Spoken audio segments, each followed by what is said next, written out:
लाल जी, हम लोगों ने क्योंकि भुवनेश्वर को पढ़ा नहीं है तो स्त्री विमर्श, you are right, was probably the wrong way to describe it. लेकिन स्त्रियों के बारे में जो उन्होंने लिखा है, स्त्री पुरुष रिश्तों के बारे में, अनब्याही माँ है जो उस तरह के, जैसे हम प्रेमचंद को पढ़ते हैं तो जो स्त्री की एक इमेज है उससे हट के इमेज थी।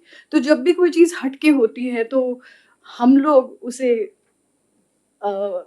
फेमिनिन डिस्कोर्स में ले लेते हैं। तो खैर, थैंक यू, आपने बहुत सी बातों पे बहुत सी रोशनी डाली and you given us a lot of food for thought. Bhuvneshwar की एक बड़ी खासियत थी कि उन्हें भाषा से प्रेम था। उर्दू, हिंदी के अलावा अंग्रेज़ी से बहुत लगाव था। उनके पसंदीदा लेखकों में D H. Lawrence, George Bernard Shaw और ऑस्कर वाइल्ड थे। वाइल्ड और शॉ को उन्होंने ट्रांसलेट भी किया था। अंग्रेज़ी भाषा पर उनकी महारत का अंदाज़ा उनकी अंग्रेज़ी कविताओं से मिलता है। उनकी बमुश्किल 1.5 दर्जन कविताएँ अब उपलब्ध हैं। उन्होंने यहाँ-वहाँ लोगों के पास रखवाईं, लेकिन किसी ने उन्हें सँभाला नहीं। उनमें से एक है, छोटी-सी है, on both sides of the river. On both sides of the river there ran the fire, like two ruined bankers in the evening. The colors basked in the sun of their memory, and the river went to sleep, with the banks, fire, and all. For those who suffer in their awakening, called the world, go to sleep only and don't know whether they sleep at all or not. इस कविता में उन्होंने अपना नाम RD. रखा है। BP. Bhubaneswar बहुत नाम रखते थे। कहीं उन्होंने अपने आप को आर. डोनो भी लिखा है। कहीं-कहीं कुछ और भी लिखा है। तो खैर, बात उनकी कविता की हो रही है तो जमशेद जी से रिक्वेस्ट है कि वो भुवनेश्वर पर कुछ कहें।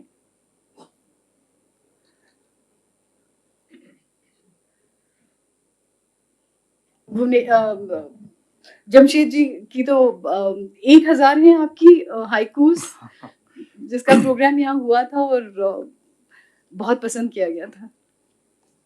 भुवनेश्वर जी के बारे में बाबू भुवनेश्वर प्रसाद श्रीवास्तव, जब कई वक्ता हो चुके हों और वो सारी बातें लगभग कही जा चुकी हों तो कुछ नया बचता नहीं है। लेकिन फिर भी कुछ चीज़ें, और ख़ास तौर से किसी पुस्तक के विमोचन पे और पुस्तक के बारे में जब डिस्कशन होता है, वो बड़ा आसान हो जाता है जब एक राइटर ने एक उपन्यास लिखा हो तो आप उस राइटर के बारे में बात करते हैं, उपन्यास के बारे में बात करते हैं। यहाँ पे एक लेखक हैं जिन्होंने एक दूसरे लेखक के बारे में, उनका एक भुवनेश्वर साहित्य का आलोचनात्मक अध्ययन किया है इसमें। तो ये एक बड़ा मुश्किल विषय है।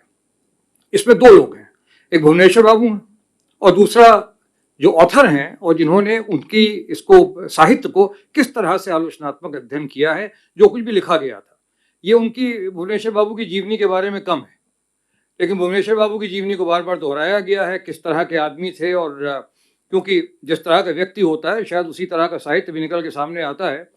ये वो ज़माना था, आप देखें कि कई चीज़ें बड़ी कॉन्ट्राडिक्टरी सी लगती हैं।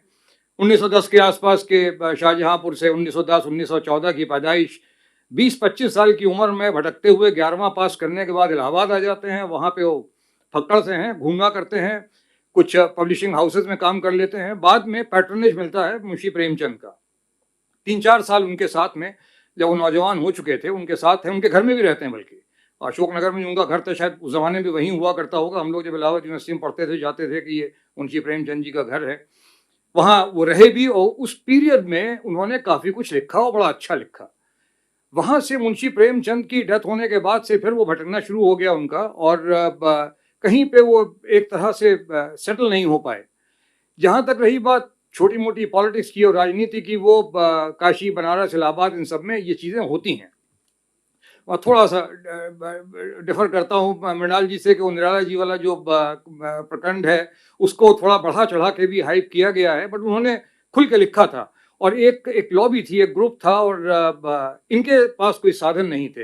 ये बड़े डिप्राइव्ड से आदमी थे, इनके पास कोई दूसरा आदमी नहीं था। मुंशी प्रेमचंद के जाने के बाद कुछ बचा भी नहीं था।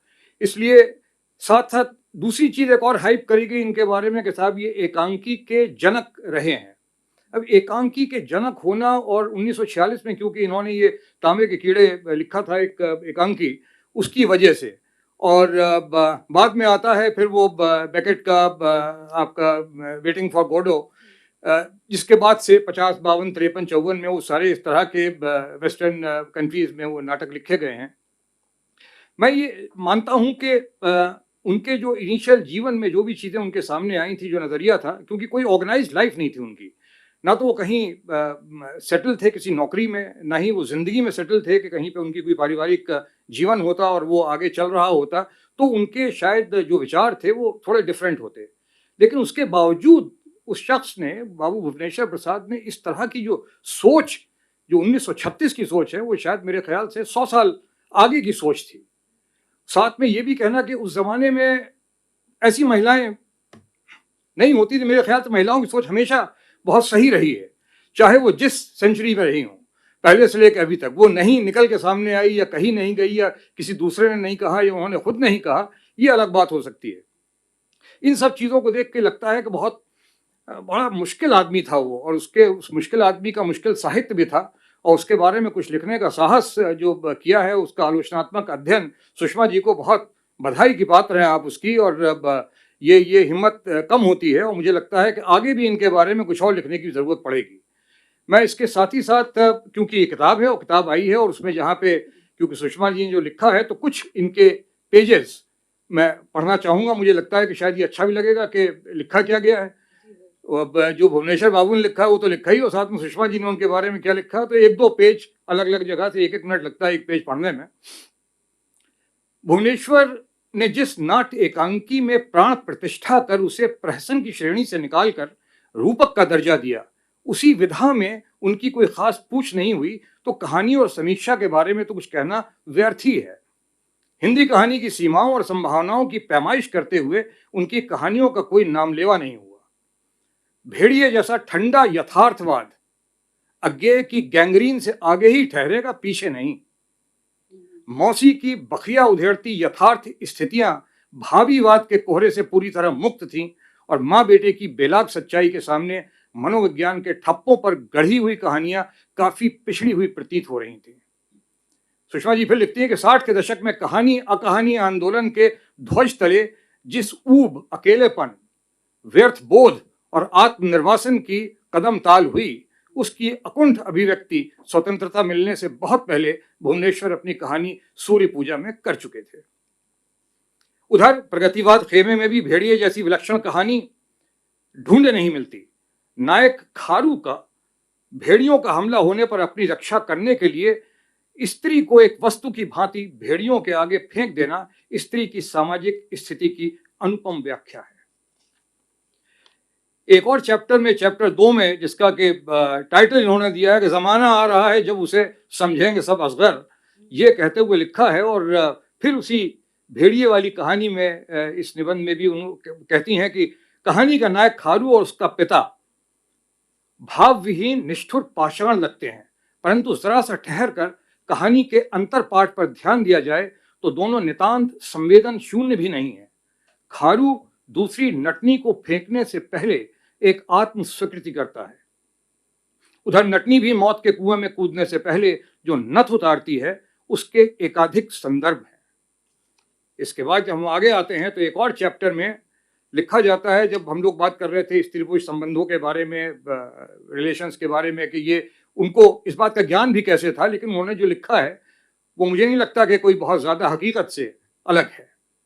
स्त्री पुरुष संबंधी उनका प्रमेय है कि स्त्री और पुरुष का संबंध या तो आर्थिक है या कामुक।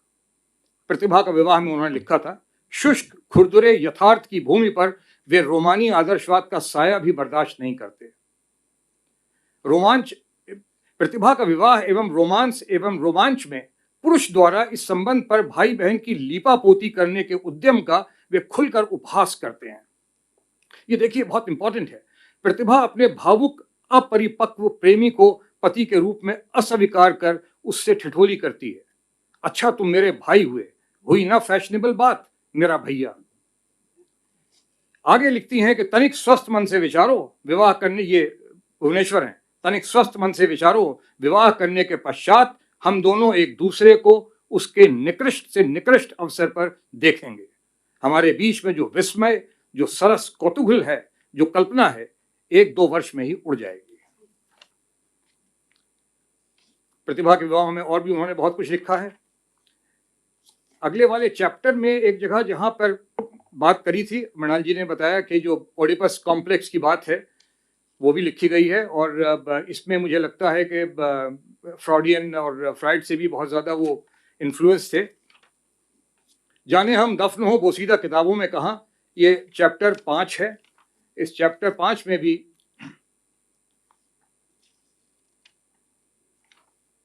भुवनेश्वर जी एक जगह लिखते हैं कि खास तौर से ये भी बहुत इंपॉर्टेंट है जो भुवनेश्वर जी ने लिखा था और उसको किस तरह से सुषमा जी ने बताया है। आरंभ में भुवनेश्वर की कहानी आज़ादी एक पत्र का उल्लेख किया गया है जो एकल मातृत्व यानी सिंगल मदरहुड की पहली कहानी होगी। इसी प्रकार एकाकी के भाव में स्त्री विमर्श की प्रस्तावना पेश की गई है। जून 1940 में कमला नामक बनारस की मासिक पत्रिका में गांधी जी के स्त्री संबंधी विचारों की जो परीक्षा की गई है वो उन्हीं के बूते की बात थी।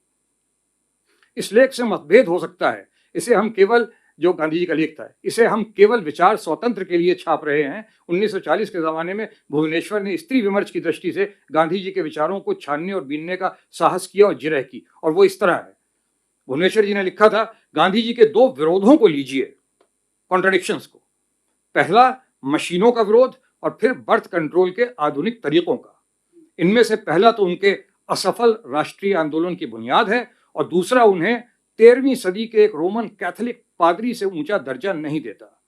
गांधीवाद के दोनों विरोध स्त्रियों के सामाजिक अधिकार प्राप्त करने के मार्ग में जबरदस्त रोड़े हैं। ये भुवनेश्वर लिख रहे हैं। और उसके बाद, क्योंकि इतना कुछ लिखने के बाद जब लिखेंगी तो सुषमा जी लिखती है कि इस लेखक की वैचारिक क्षमता का जायजा लेते हुए फारसी की एक मसल याद हो जाती है। फारसी की एक मसल है, ए रोशनी तब तू बरमन बलाशुदी, यानी मेरी रोशन ख्याली मेरी कुशाग्र बुद्धि के लिए मुसीबत बन गई है। ये उस जमाने में प्रोग्रेसिव राइटर्स का मूवमेंट भी चल रहा था। लखनऊ से भी जुड़े हुए थे भुवनेश्वर बाबू, और लखनऊ में मजाज उनके अच्छे दोस्तों में से थे। मजाज भी उस जमाने में ही ये चीजें लिख रहे थे। तेरे आंचल पे ये आंचल बहुत, तेरे माथे पे ये आंचल बहुत ही खूब है, लेकिन तू इस आंचल को अगर परचम बना लेती तो अच्छा था। या उसी जमाने में दुष्यंत कुमार थे, वो लिख रहे थे, वो फुटपाथ के बारे में लिखते थे। कैफी आजमी लिख रहे थे, गर्म हवा चलती है, आज की रात बहुत गर्म हवा चलती है, आज की रात ना फुटपाथ पे नींद आएगी। इन सबसे उनकी दोस्ती भी थी, ये सारी चीजें थी। लेकिन वो जो चीज लिख रहे थे वो ऐसा नहीं था किसी को समाज के लिए लिख रहे हो या लोगों के लिए लिख रहे हो या किसी को बगावत के लिए लिख रहे हो। वो जो चीज महसूस करते थे वो लिखते थे। उनका उसके बारे में क्या एक्सपीरियंस था क्या नहीं था, लेकिन लिखते बहुत आगे की थी। और मुझे ऐसा लगता है कि बात को ख़त्म करूंगा यहीं पे को, या जो साहिर ने लिखा था तलखियाँ के शुरू में कि दुनिया ने तजुर्बात और हवादिस की शक्ल में जो कुछ मुझे दिया है वो लौटा रहा हूँ मैं, और यही शायद उन्होंने लिखा है। बहुत बहुत धन्यवाद आपको फिर से सुषमा जी, एक बार बहुत अच्छी किताब लिखने के लिए। वाकई ये बहुत लोगों को पढ़ना चाहिए। ये एक शोध विषय हो सकता है और इसी से पूरी तरह से समझ में आ सकती है। 113 पेज किताब आपने लिखी है, लेकिन इसमें बहुत कुछ आपने भुवनेश्वर बाबू के बारे में बता दिया है। विस्कॉम्स के भी हम शुक्रगुजार हैं और के एन श्रीवास्तव जी के भी। Thank you.